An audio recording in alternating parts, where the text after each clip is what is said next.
Good evening, everyone. Good evening. Good evening. Back here again. I know I posted earlier, but it has been thundering here. I mean, storming like crazy, and it is not advisable to be on electronic devices, especially in Georgia, where we have tornado and all these heavy storm going on.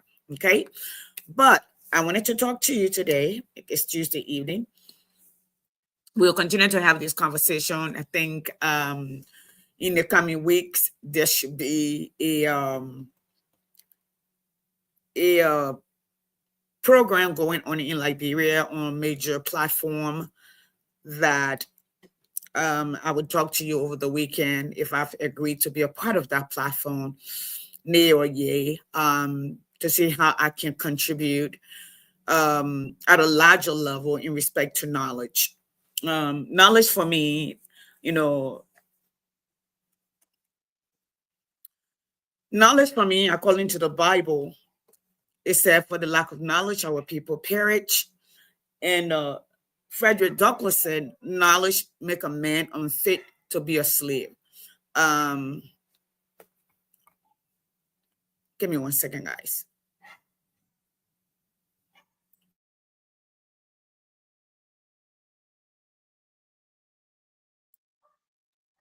I'm sorry, y'all can hear the dog, so I'm gonna go ahead and close the. While I go close the door, I'm gonna go ahead and play this video. Hopefully, I can get on here now.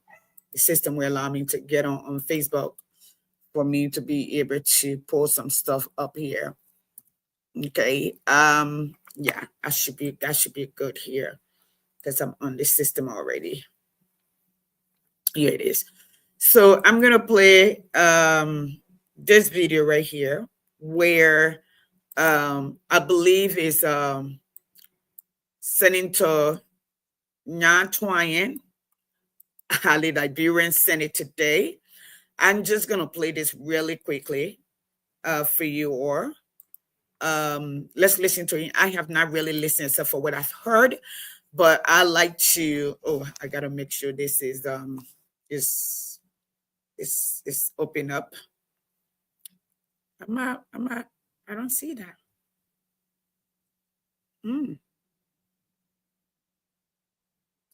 Should be live. They're all pointed together at the top, and then the process is just going slow. Okay, does this mean my? So I'm live. Okay. It's not showing that I'm live. So I'm not sure what's going on. Let me see what this other phone. Still not live. Not showing that I'm live. They're all pointed together.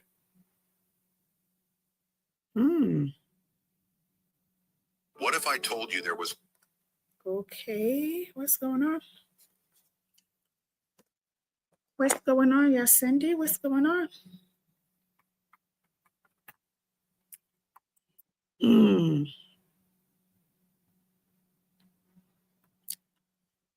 Okay, let me modify.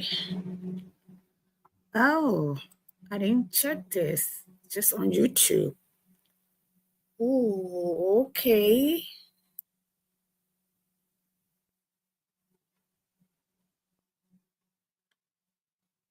So why will Facebook remove me from this stream? I just I added myself.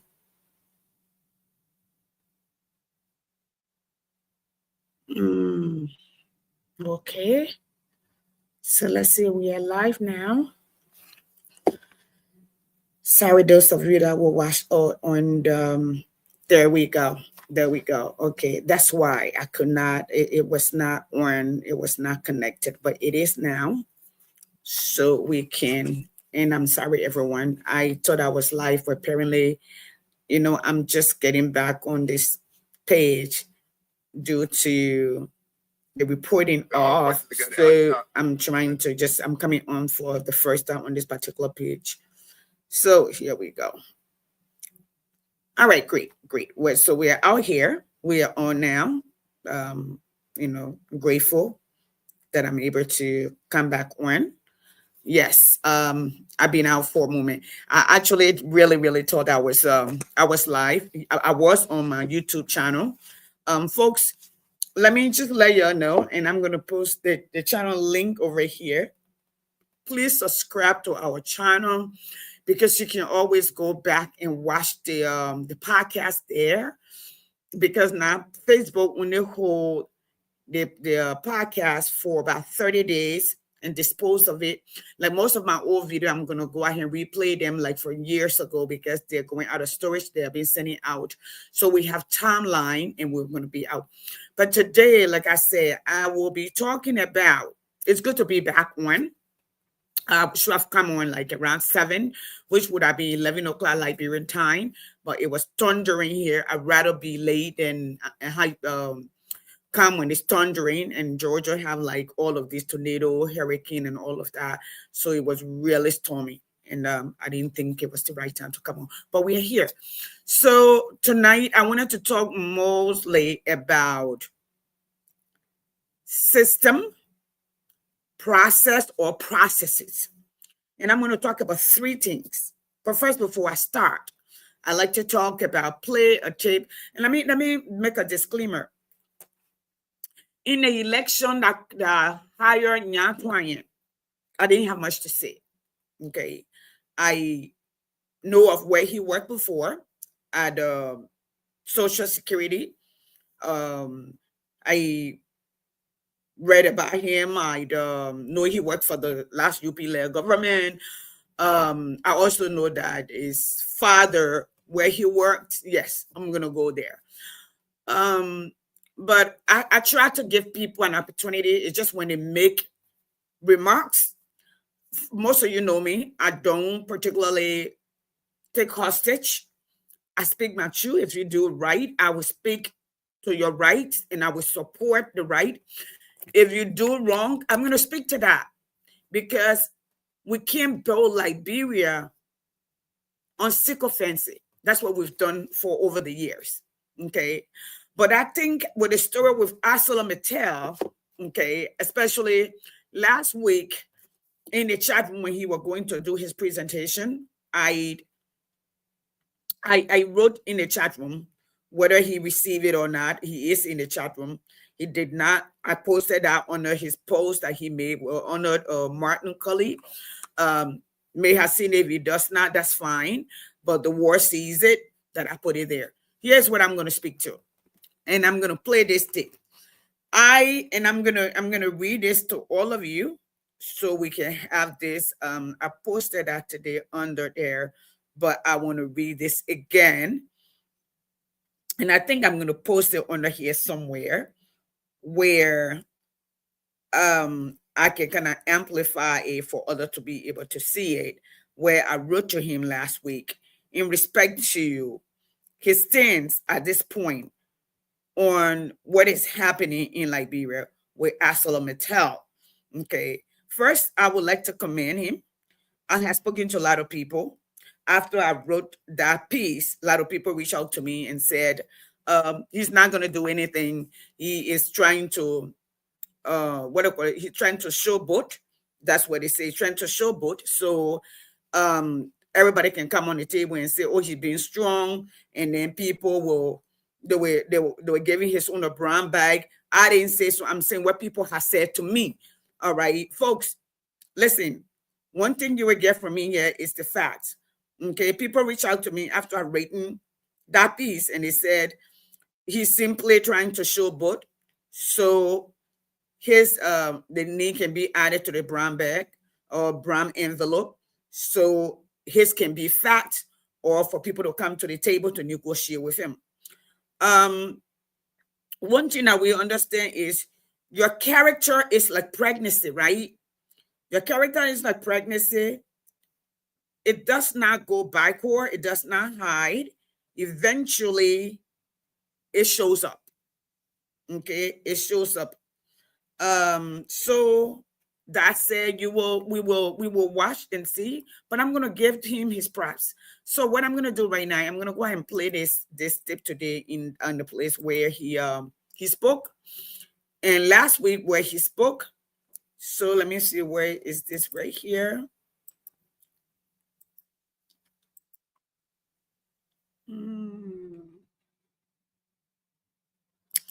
Let me see if I can get this to play.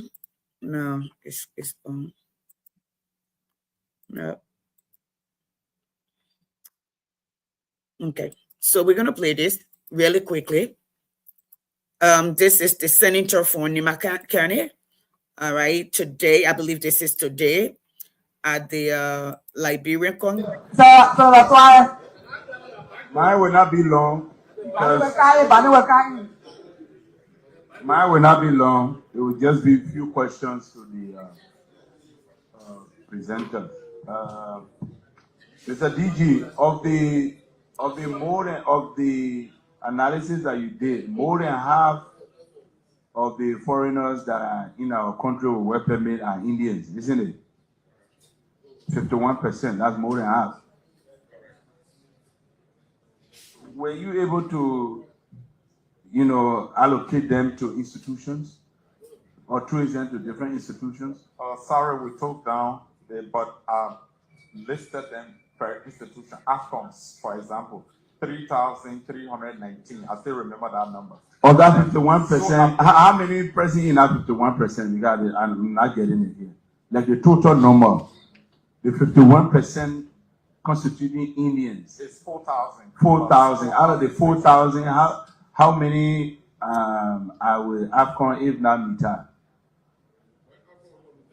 Yeah. AFCON has 3,319 and Mita has 1,895. That's why my interest is in this whole report, because in recent time, taking cue from the basic labor, our caucus, we've been doing some scrutiny of ArcelorMittal's operations in our county, in Liberia as a whole.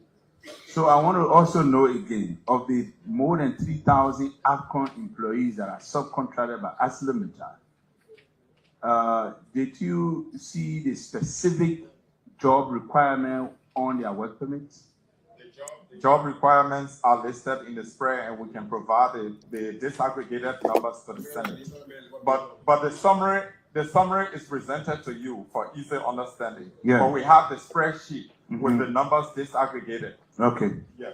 So could you just name a few categories for me, if the first three categories, and if those categories, Liberians are qualified to do some of the job? Yes, and we gave the categories, the regulars, we gave the ECOWAS, we gave the graduates, and you want to go to the Mr. regular? DG, sometimes these questions are meant to reinforce, Yes. to give a clearer understanding to our people, Right. to know exactly what you presented. So it's not lack of knowledge. Right. So I want to ask again, of the 3,000 AFCON employee Indians that are in ArcelorMittal concession area working for AFCON, within their work categories, are there jobs there that Liberians can do? That is correct. That is correct. And I told you we have it disaggregated, which we can provide the listing to you. It's in the spreadsheet.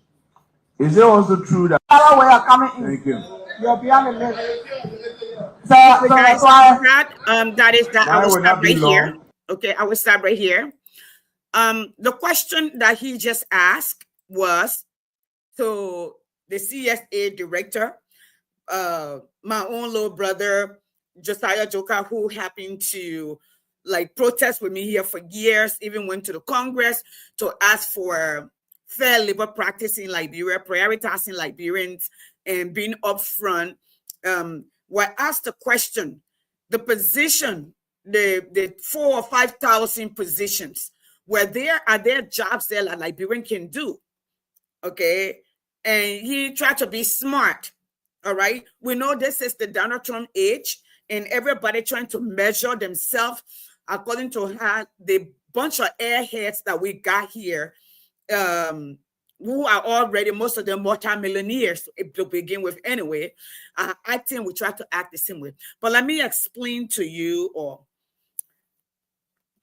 And this message is to both Josiah, the Liberian Congress or the Liberian legislature, and to Nyan Twain. So Nyan, let me say this to you first.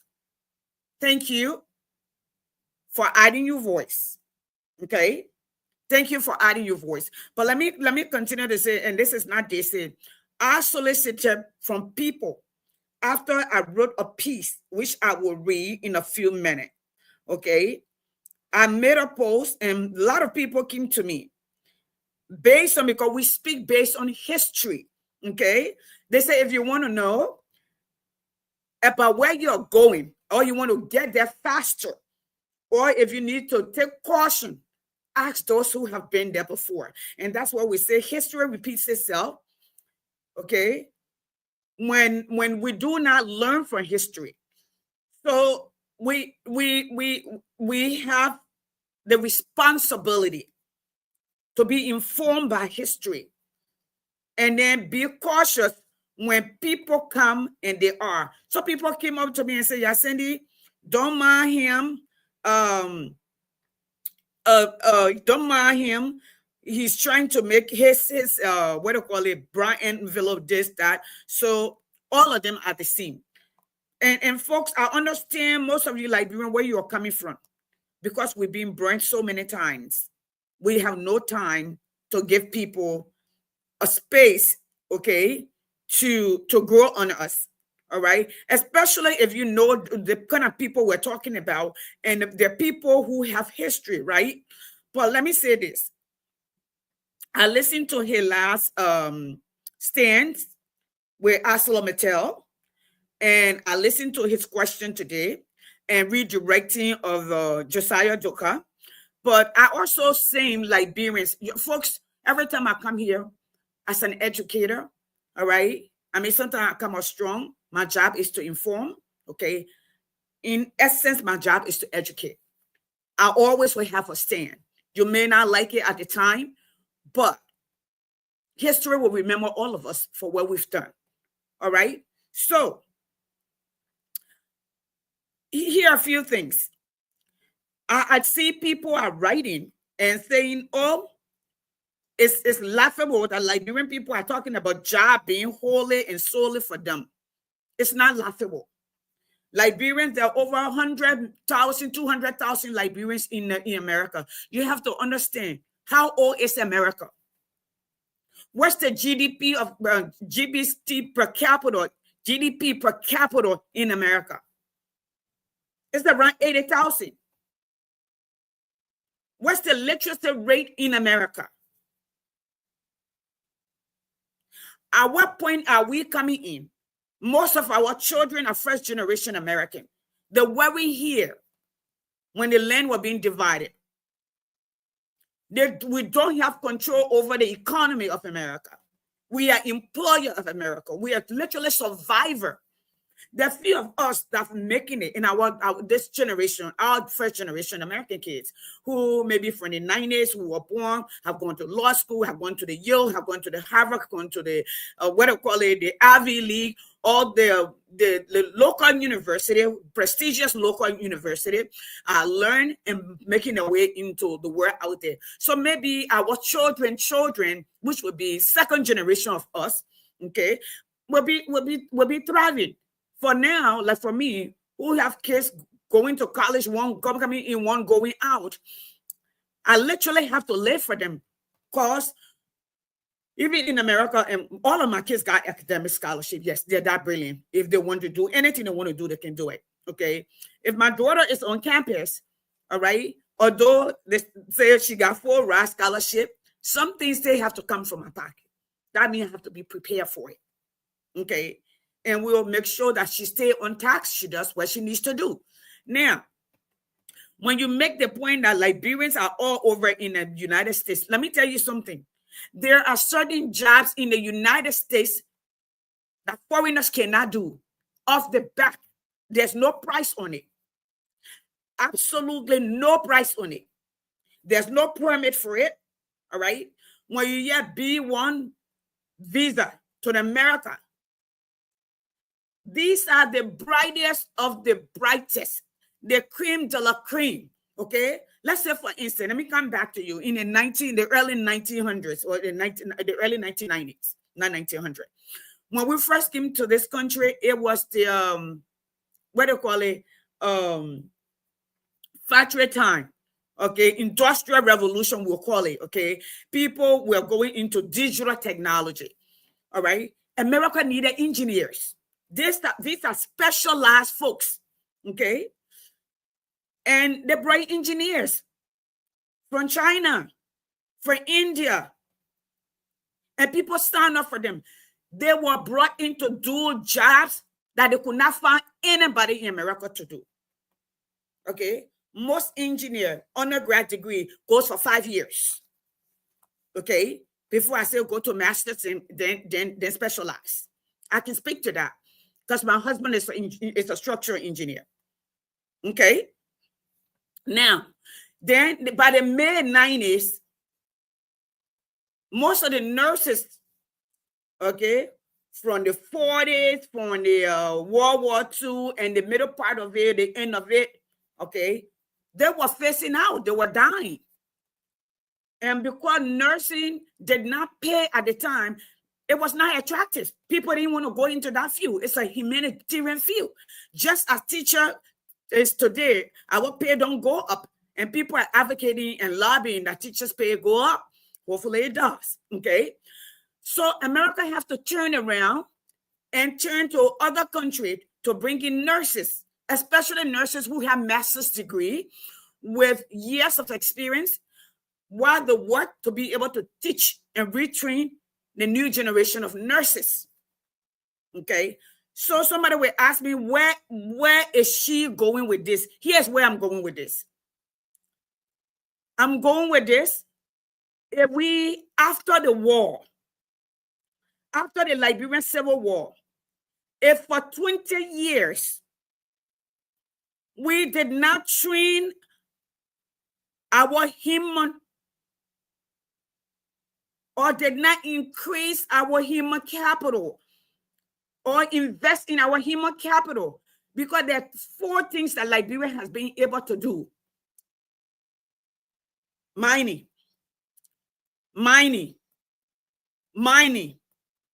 Okay, number 1, logging and taking the whole plant tree and just shipping it to China, to Italy, and then you see people, that's why they tell you, if you're going to lead a country,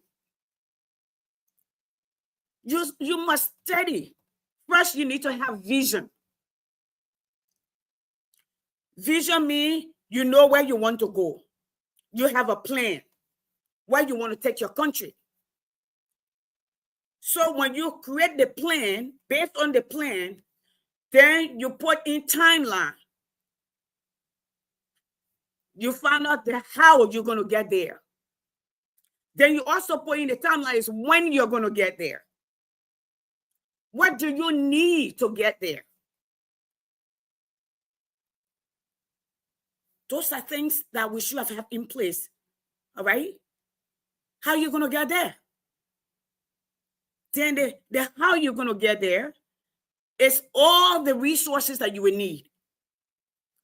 Okay? The human intelligence, all the labor that is involved, or specialty or specialization that is involved for you to get to that place.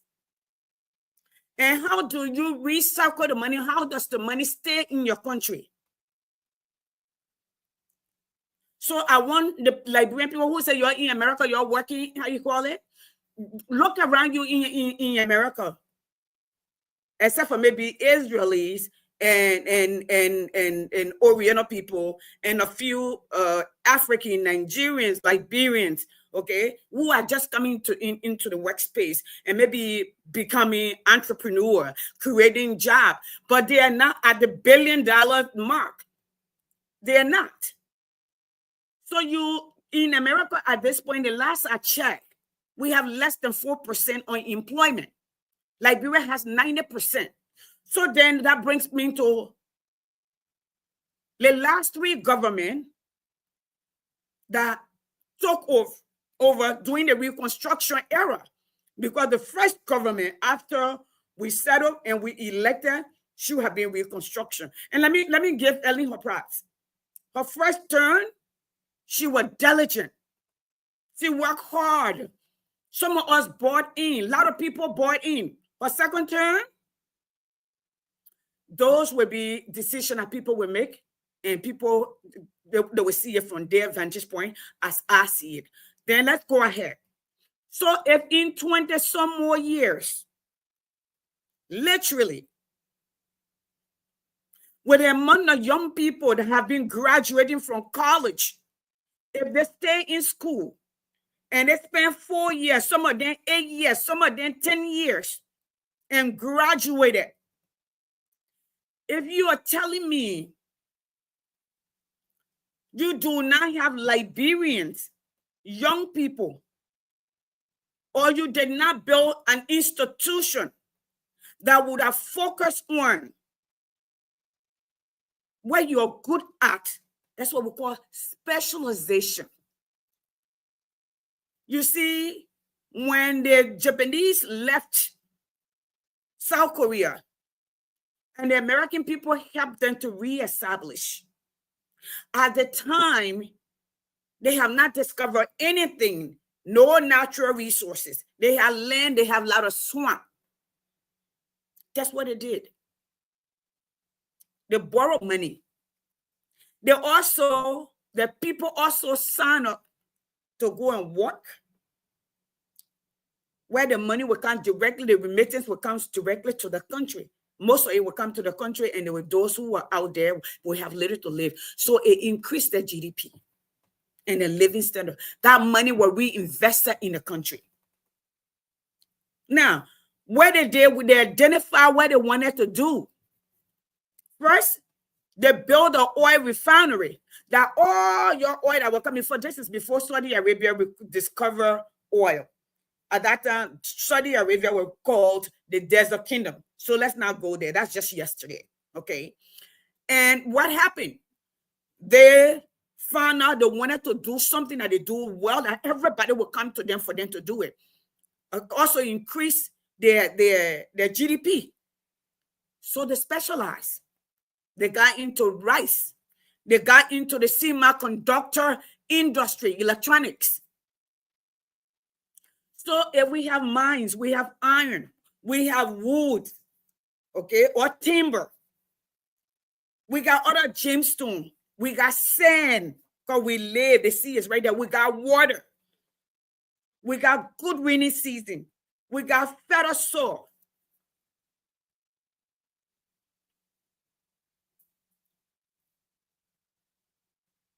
What haven't we trained our young people? I was listening earlier, and I heard a young lady ask a question. She said, I want to ask, why is it that when people come to our country, they don't think we're intelligent enough, or our children, the young people are intelligent enough to work, and they bring their own people? That was a great question.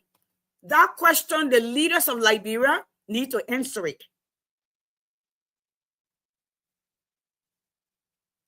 Me, as a Black woman, to work in the industry that I'm in, especially with an accent, I have to prove myself every time.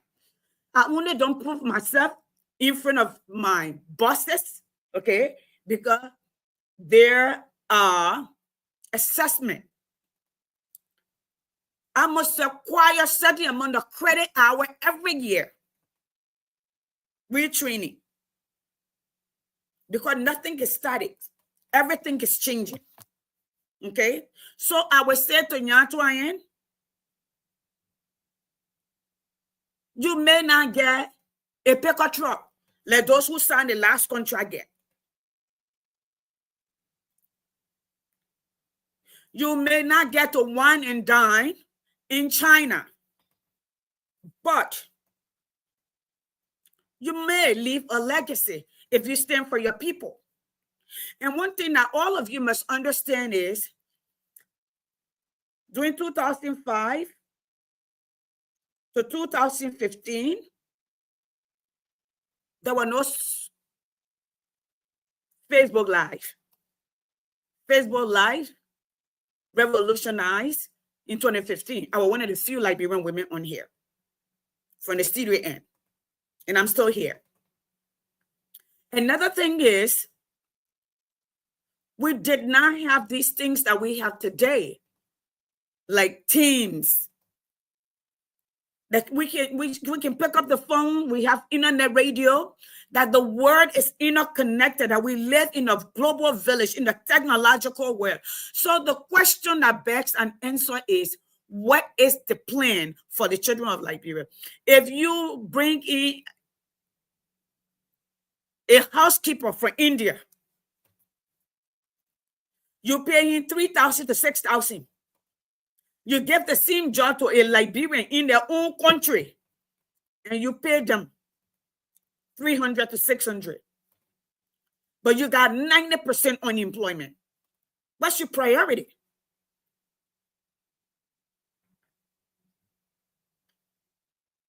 And that's why I wanted to speak to. That is my first topic. I want to finish with this and say again.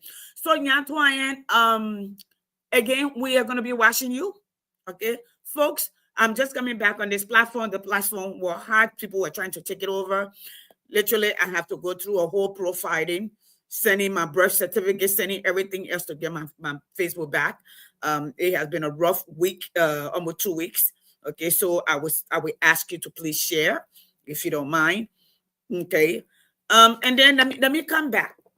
So I asked Josiah Joker, listen, that one thing people in Liberia must understand.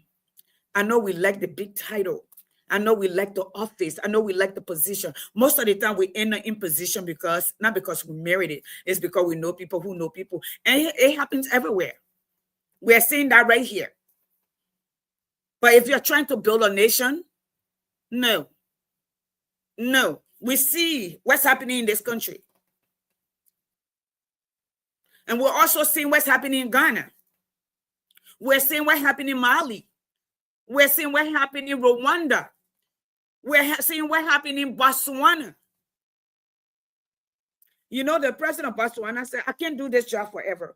He said, any president who wants to do this job for more than 10 years, that person have already failed you. They have no intention of changing the country. But they want to be there. They want to hold you hostage.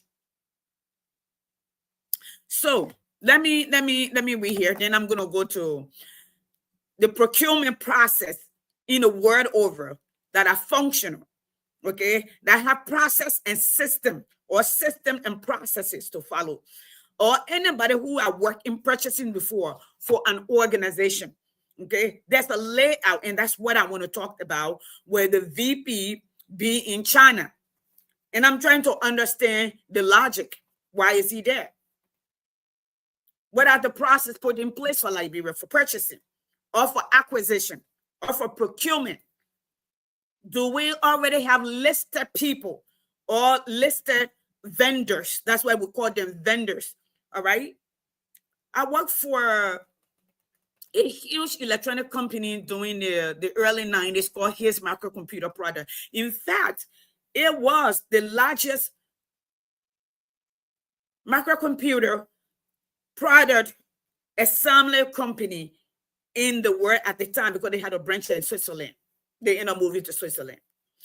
And I work as an engineering tech, which means I have to work with the engineers, and then work also with the people who purchase and the buyers. Like I was in between. So I have to put together bill of sales, not bill of sale, what do you call it? Oh, God, give me the bill of material. Okay. So the engineer design. Okay. And then we look at the printed circuit board and see whatever would be, give us the spec, what would be able to go on there. Okay. And then in between that, for purchasing, we already have vendor lineup. And then we look at the quality. Just so when you go to buy your computer, right? Those people who stuff that computer, that's how we call it, stuff it. All right. There are people on the other end who buy those different capacitors, the integrated sockets, all the different things that goes into there, or that you stuff the board with to make sure it works. All right. There are different grades, okay, or capacitors that it carries. So that's why when you go to buy your computer, all right, and this is a long time ago, folks. I was doing this when I was in my 20s. I sent migrated to something else and then to something else. I just want you to know that. But you know what? The foundation, the fundamentals are the same. Once you did it, went to school for it, it should always be there. I can go out today and retrain. I will get it because I still have the foundation. Now, so when you go to buy your computer, they tell you want AMD, you want this, you want that. Based on that, the quality or the grade or the name is how you pay. So what is my point?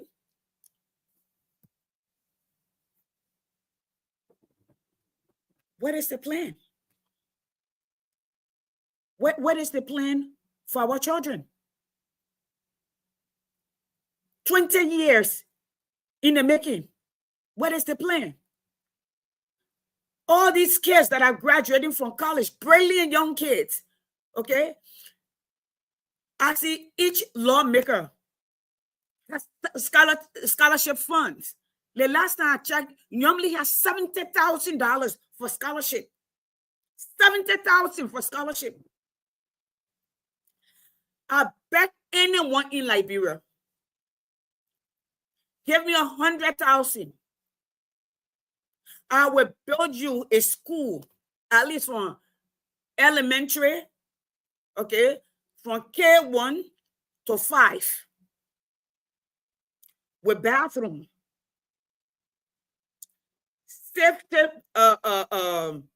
with safety mechanism or safety plan in a structure with integrity, roof, ventilation, and everything that it will need for the future. Just the frame. Electrify it with solar panel. It may not be big, but it will be worth the 21st century. Yes, it will. Give that to me. Now in Monrovia, let me go right there to the place that they just sent me in district, I think district 2, with the children sitting on a mat. On a mat. Teachers are not being paid. So you don't pay teachers. You import people to do housekeeping job. You import people to drive trucks. People learn to drive trucks in 2 weeks. Drive trucks. Forklift or earth mover in 2 weeks. Training. No. But you know what? The goal is to keep our young people dancing in the street. That is the goal. To keep our young people dancing in the street. Okay? To keep them begging. And guess what? There's children, majority of them, when their wives are pregnant while they're in government, they send them around the world where they have birth citizenship to have their children. They already have future for them. They save money for them. They're able to save right in Liberia. They got stable internet. They can afford it. Get all the prep going. Give them foundation. When they finish here, they have guaranteed jobs. Unless they don't want to come, they don't want to stay, they don't want to go back home. If you look at Liberian history, you will see few and far in between that are working their way into government. But majority of them that are little, they call themselves who among who's. Either their pa work for government, they work for government, their grandfather worked for government, their grand uncle worked for government, or they're somehow connected in that. No disrespect to anyone, I'm just being honest. And the government has always been the #1 employer. You know, I hear a lot of Liberian people on Facebook and carry on. Let me tell you, and I will always say this, there's not enough Congo people in Liberia to change Liberia. because Congo people been there before 130 years. They didn't change it. They built a class system. Not even class system, a caste system. I got siblings who don't speak their dialect because people thought speaking your dialect was country. Country means you're illiterate, you're uncivilized. That what it meant. And that's it. Other people might think differently, but from where I come, from my vantage point or what I learned, that what it was bought. Okay. And then let me come back. There are not enough country people in Liberia to change Liberia because country people have been the majority leading since after the war and since before the war in 1980. We done nothing but destroy and steal, lie, molest, and jail one another. That's what we done. What will build Liberia will take all of us, meaning we have to be Liberian first. People will come under the post to curse, to tell me you're negative because I'm not praising it. I was not born that way. I don't sing. My voice will not even go if I try. I educate. I have my head on my shoulder, and I'm for the country. So that's what we need to do. So if for 20 years we do not have young people who have graduated from college, meaning they have endured, meaning they were able to sustain for 4 years, 5 years, 6 years, 7 years, some of them even 10 years, and graduate, unless you're telling me the Liberian school system is not credible. But if you're telling me these children went through the processes that they're supposed to do, and they graduated, some of them with bachelor's degree, some of them with master's degree, and you want to tell me they can't learn to drive truck when they're unemployed? You are telling me they cannot learn a process in extraction to lead? You are telling me they cannot manage an organization? You are telling me they cannot be administrator for a firm? Is that what you are telling me? Then I also we're challenging our institution in Liberia. That's what we're trying to say. And I'm just being honest. So if you ask me again, the question from Nyan to Josiah Joka was, the jobs you are giving out, can Liberians do it? Yes. So why are you giving it to Indians? Now, and let me give this to Darius Dillon, and for thank him for bringing up. My only reservation and qualms with him has been, Darius Dillon, there should be no price. There should be no price on the permit, especially a job that should be exclusive for Liberians, especially in a nation with 90% unemployment, especially for our young people. There should be no price. I mean, if I were in Liberia and my siblings need a job, and you are telling me they need to bring $3,000 to get a permit to get a job, knowing that they're going to be making $6,000 the first month, I would send them $3,000, maybe about 5 of them, because they can pay my money back in no time and stay able to live. So in this country where we are in America, the jobs that Americans that foreigners cannot do have no price. There's not even room to negotiate to say you get permit. So the thought process that, oh, we carry the price up for the permit so it can deter people from, what will deter them? I'm going to pay $3,000 and I'm going to be there for years, okay, for a whole year, making $6,000 a month.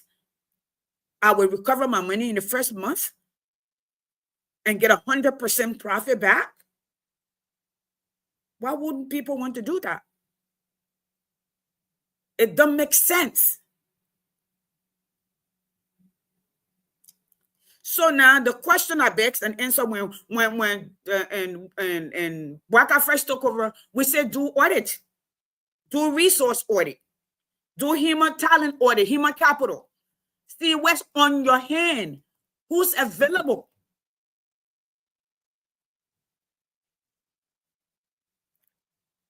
Have a registry that people can go to. or connect the colleges in Liberia. At one point here, when we are one, Dennis Jai, myself, Stephanie, and a lot of other people, we came together and we created a Liberian professional listing. Other people have done that before. In fact, we are working with Dr. Dolo also. But that was not the focus. I get that.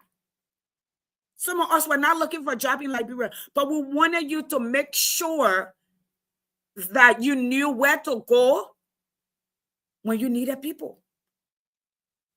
For instance, the agricultural grant. Most of you divided among yourselves. When you go to the page for the agricultural grant in the country, that literally 60% cannot read at 8th grade level, that we call literate, okay? There are these hoops that you have to go through hoops. And that was not just me. Dr. Richardson and myself tried to find those grants. Then you got to go in person to the ministry. And you got to do this. They make it so complicated. So the whole goal is it sits there. When it's almost about to expire, they get there in the front. They set up fake agriculture project. And they divide the money among themselves. Because how many of our people have access to internet? How many of them going to take the time to go navigate, to go find the grant? And then when you get there, you get a blank box that come up. Certain part, you can't do anything else. When you call, nobody answers.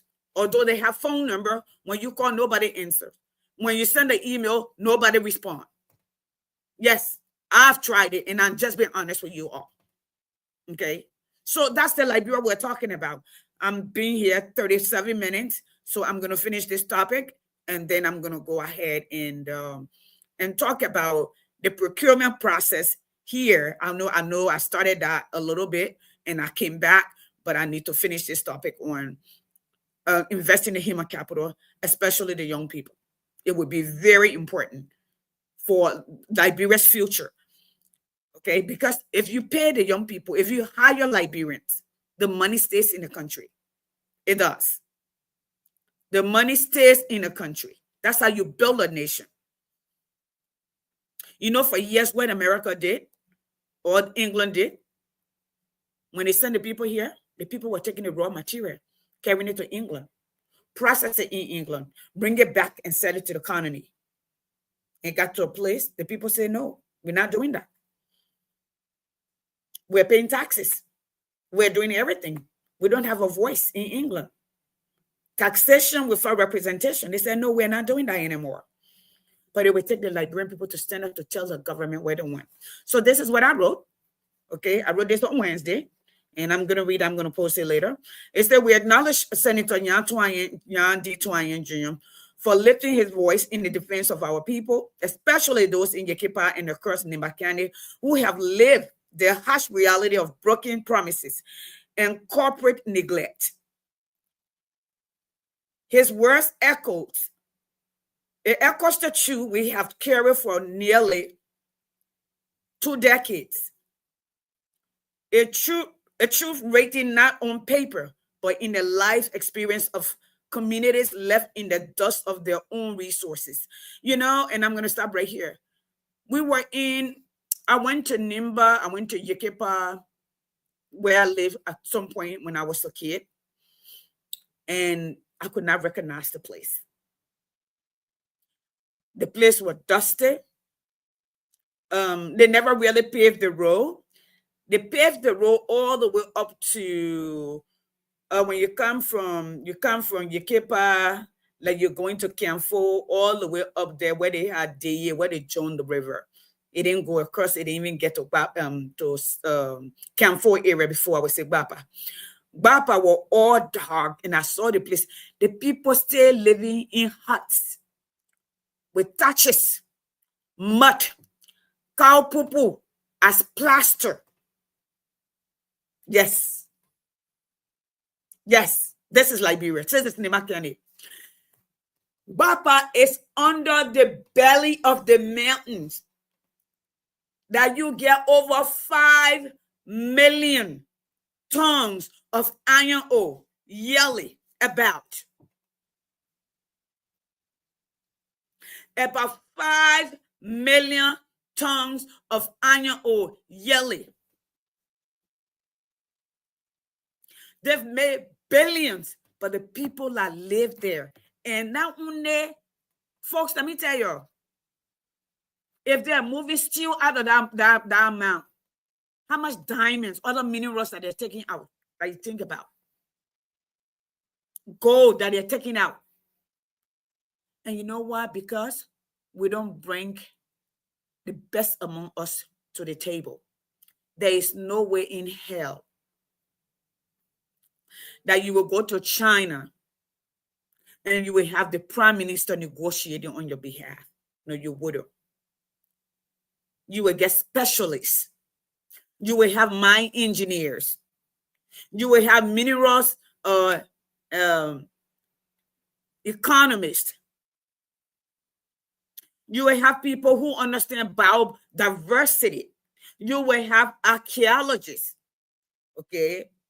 You will have mechanics. You will have the best brain that China has to bring to the table. And before you walk to the room, they would have already done research on you, your profile. They know where you are. They know your education. They know your experience level. They know what make you tick. That's how we come to the table. And some of you know this is not to brag. I have an MBA. So obviously I have to study international business. And I have to understand how the culture connect. To understand before they come to your country. They know where in your country. They know the tribes that are in your country. They know your capacity in respect to your workforce or your human capital. They understand, they study your culture. They understand your culture, your behavior in respect to time. If you deal with monochronic time, okay? What type of time you deal with, what important to you. If Barbara is important to you, that's what they're going to give you. That's what you're going to get. But no, we don't bring our best to the table. But now let me continue. I was telling you, Bapa is just there in the belly of the mountains. And the people even got good drinking water. I remember the last UP-led government when they were there, the people got frustrated because they were asking. The water was being polluted. The children were being born, deformed. They were getting sick. Because all of the chemicals that were going in the water mean, and the water that were coming out there, the water mean or the water source were being contaminated. And the people started agitating. They beat them up. Okay. It got to a point, the second revolt, some of them took a single barrel. They arrested them. That when Fawn Zwagler was there as superintendent, they brought in soldiers from Monrovia and they jailed them. When Nima people were not calmed down, they packed them and took them to Buchanan. Some of them ended up dying in jail. This is a true statement. That's the last UP-led government. But you know, Liberians were such that we have this something we call Rosa memory buyers. Let's say, for instance, you got your daughter who is dating a dude that is very abusive, abuse her. You go pack her up and say, let's go. She meets another guy. She dating a guy. He's just as abusive. The Liberian woman, I'm not saying, I'm just using an analogy. We say, at least he used to beat me, but he would take me shopping. That's it. That's us. Now we're saying, at least we're here. But the other person, they're better than the other person. Abuse is abuse. I don't care who doing it less or who doing it more. It's still an abuse. Okay, that's how we have to look at. But let's continue. So I say, and I talked about just that whole road, no road. And the cars that are transporting the trucks, they run at night with no headlight. So when they see there's another car coming and they get close to you, they just put up this high beam that will literally throw you off, which is very scary. It can make you go into a ravine. It can make you have an accident. It can either make you confused that you can run into them, okay? So here we go. And I continue. And I say, yes, Senator, what you have said is right. And we thank you. But let us also be honest. This is not new. No, what's happening like right now, negotiation, people showing up, it's not new. It's not new at all. We have heard these same words before from those who came before you. Speeches were made, commitment were pledged, yet nothing changed. Instead, our people were beaten. That's what I just said, beaten down, okay, for daring to ask for what is rightfully theirs. Some were jailed, others lost hope, and all the while, the wealth of our land was carteled away by those who see our life as nothing more than statistics on spreadsheet. So now we ask, what comes next? That's the question for me to Jan. What comes next? Not just strong words, but strong action. We need action. What are the demands to ArcelorMittal? In clear terms, what are the conditions for continuing or ending this agreement? And I'm hearing they're going to go sign contract, although all the other concession that they were supposed to have done, they're yet to do it, but we're threatening them. We're going to go sit down and sign. Then they will say they will do it. They're not going to do it. Okay. We just saw Ghana close their place and said, we're going to process here. Mali, we're going to process here. Somebody will say, oh, Mali is a regime, so and so. Senegal, say we're going to do it here. They're all elected official. Okay. Ghana, John Mahama was elected. Now, let's continue. So, in clear terms, what are the conditions for continuing or ending this agreement, if at all? What is the timeline for compliance? Most importantly, what mechanism will ensure that this time someone is held accountable when promises are broken? We're going to find out. Because the people cannot eat speech or speeches. They cannot drink resolution. They need housing, jobs, school, clean water, dignity. Dignity, remember that. And a leadership that does more than speak. It must act with courage and stand with the people, even when it is politically risky. Senator, your words have stirred something, but now we need you to do what others could not do. Okay, go beyond opposition in theory, stand firm in action, work with your fellow lawmaker, civil society, youth, traditional leader to demand enforcement and commitment, backed by laws and driven by timeline. And also to the people, this moment is not one of despair. It is a call to vigilance. You have always known the truth. And now, in good faith, I will say national leaders have finally said it loud. Let's not be silent again. Let's continue to speak or organize to resist with dignity and unity. The day of being ignored must end, not with applause, but with accountability. All right. The rest you can go read it later. That's long. So I'm going to stop here and I'm going to go to the yellow machine. The yellow machine. The yellow machine. Folks, that's my next topic, the yellow machine. I see our vice president in China to go look at machines. I'm sorry. I know you will come here and say this and say that. It is a shame on your country. It is a shame on our country. Mr. VP, no disrespect to you. Shame on you.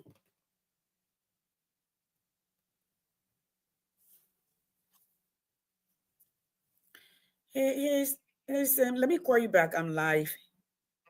I'll call you back. Yeah. Okay. So, if the second man in charge will go and negotiate, so what if mistake is made? Then what happens? Who corrects it? So I'm going to give you a common example because I've been doing some research. Okay, and I think I started to speak to that.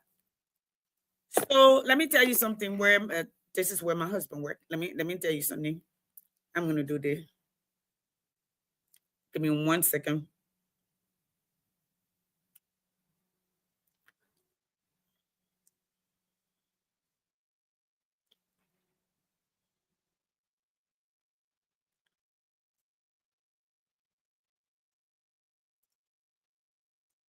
Yeah, I'm coming, guys. I did a lot of stuff today, so it will just, I gotta pull information so I don't lose my train of thought on that. Oh, I see a lot of people here. So I live in a state with a $40 billion budget. Liberia don't even have $1 billion. Okay. And I'm gonna say,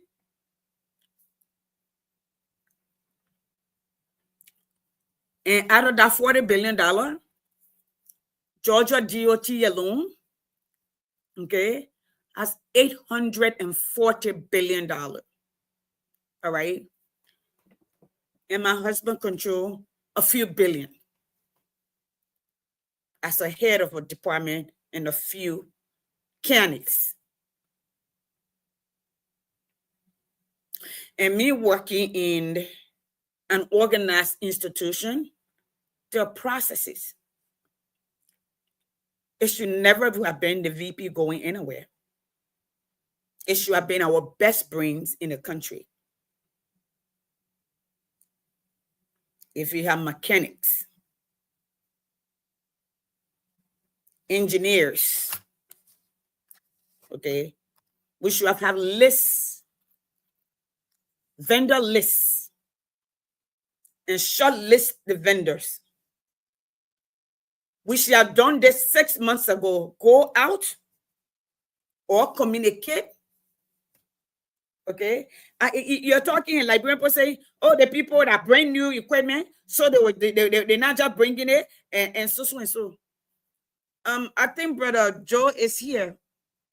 You can get a brand new car out of the garage and they can give it on you. I'll tell you a quick story. When my daughter was born, that's 18 years ago.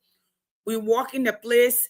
I am from Liberia. We had the U.S. embassy used to drive Suburban. I love Suburban, especially when my kids were young. I like it on the road. I'm small. I needed something to protect me. So I had a customized Suburban. Bought the Suburban. I didn't take the extended warranty. Exactly 99 days later, the transmission went off. And I went to the car lot. The people told me there's nothing they could do because I didn't take the extension. But they could give me a discount on replacing, since I bought it from there, replacing the transmission. Okay. So there are steps. And then what's confusing is, then we already buy the yellow machine. I thought the yellow machine, most of it was at the barracks back there, and the other one was landing at the seaport, and they were going to take it down. According to Patrick Honda, according to Mo Ali, according to James Goodday, and the rest of them. So what happened to it?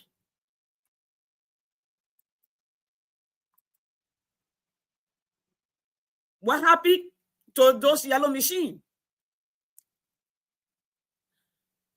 Are we running a government or are we running propaganda? Because it's not working. How is the vice president one that's now doing purchasing? How is that? Why is it the vice president that is running around to do purchasing? How is that? And I'm trying to understand the logic.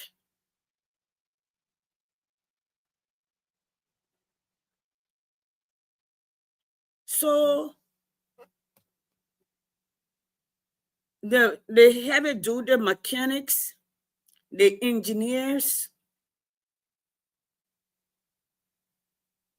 the economists, the accountants. Listen, we can literally eliminate majority of the sale factor by investigating, doing research on the different products, different company. Shortlist, talk to them on the phone, do a digital conference, okay?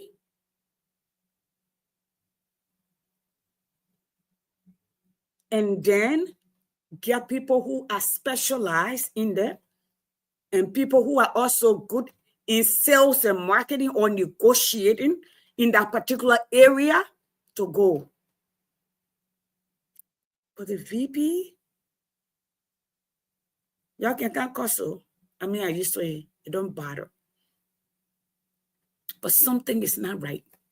Anyway, Thursday night, we're going to have some specialists here to talk about that. We're going to bring you some engineers and people who understand department and operate departments with hundreds and hundreds of $millions of dollars annually, have more money in the budget to operate a department in the whole of Liberia. So we're going to be talking to them on Thursday evening. Now, I wanted to play this for you, so please forgive me.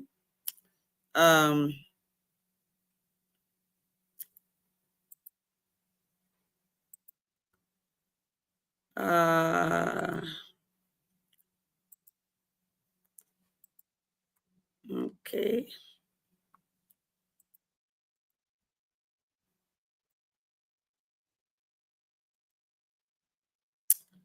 Okay, I wanted to play this for y'all. I saw this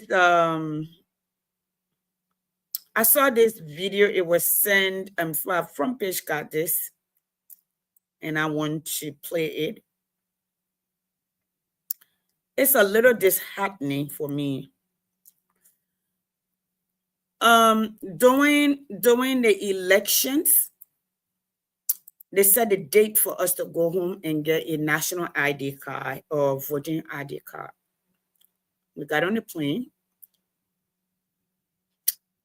got to just before we could leave, they said to change the registration date. We went regardless.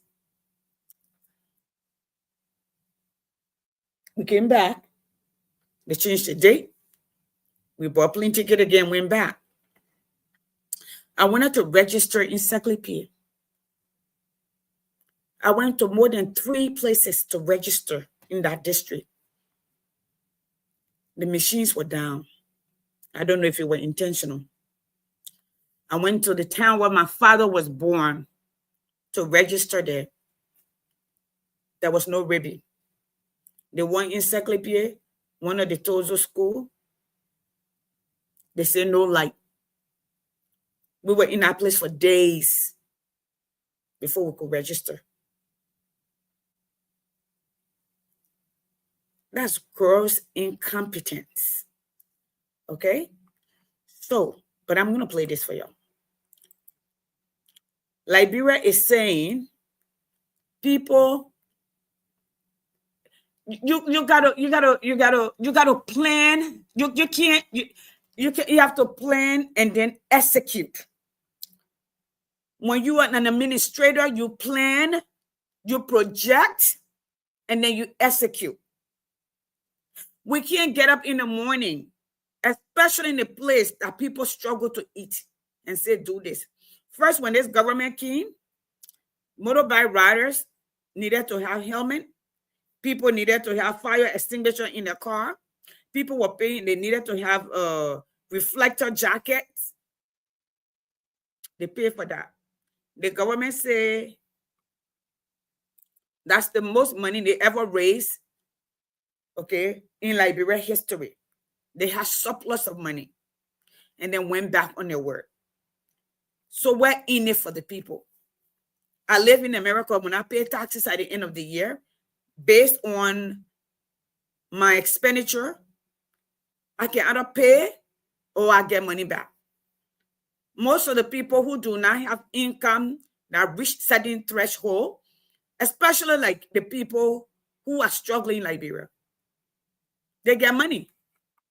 They get money in return. But let's play this.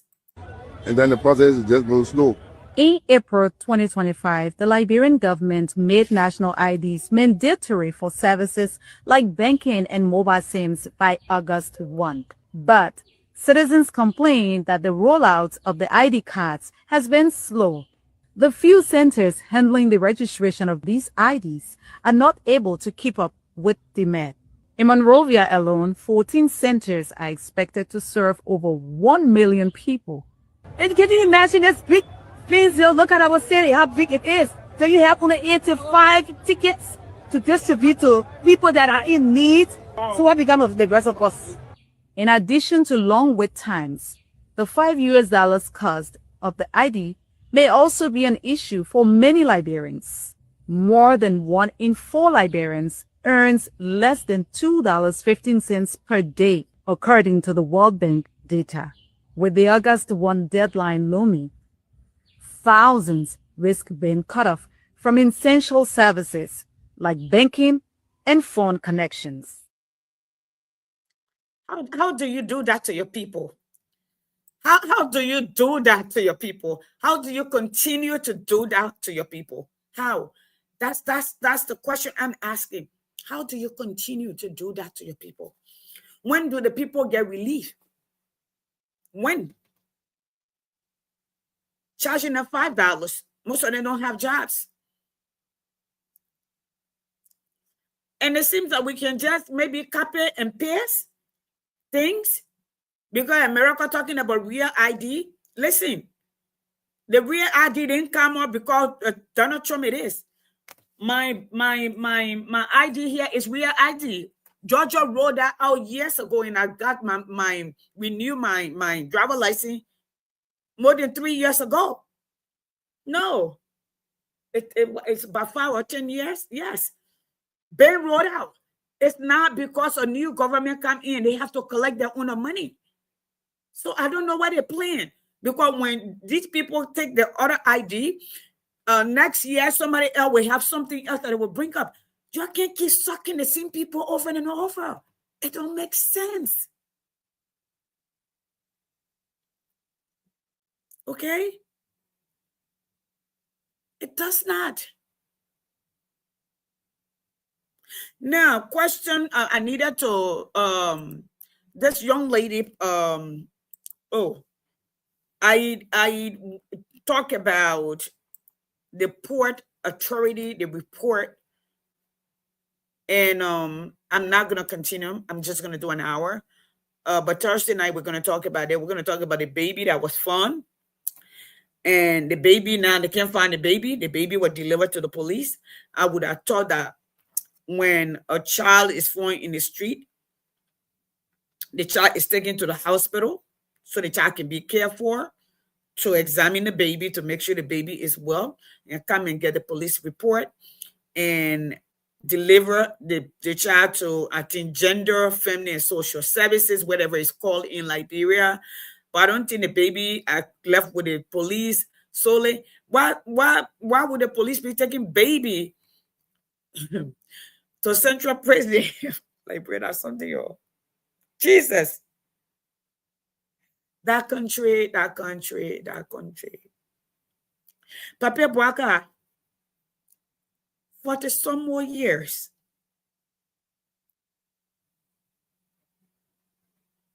But there's some way of experience. It's not experiencing. It's not at all. So that would be the video I'm going to leave with. Okay? That would be the video I'm going to leave with. I'm not, because she tagged me earlier.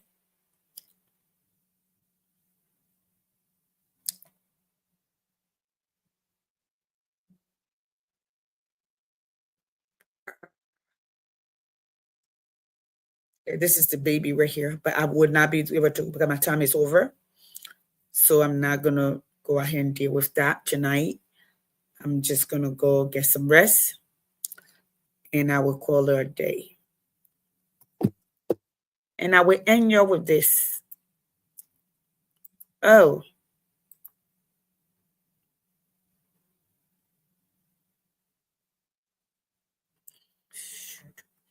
Craziness.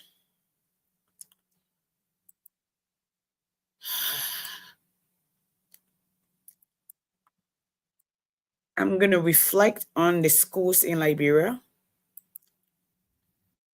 and the government schools, the lifestyle, and the everyday Liberian. Those of you who's thinking for government official who's supposed to be working for y'all, dancing for y'all, and while your children are breaking rocks, or your children are being transported, these are Liberian children. This is a preteen right here. It's a young boy right here. I don't even know if you're eating today. It's a little girl right there. That's Liberia right there. That's Liberia in the 21st century. Right here. I'm not sure what area or town is this, but I would like to know. We will start off with this on Thursday. Peter will be here. Paul will be here. We'll have a full panel. So I will talk to you guys later. Watch out for me. We'll be on a major platform in the coming months in Liberia and lend my voice. Again, I come to inform, and I'll take that from there. This is Liberia. So I will say good night to all of you. Thank you for watching. We're back, and we're going to be here. God bless. Good day.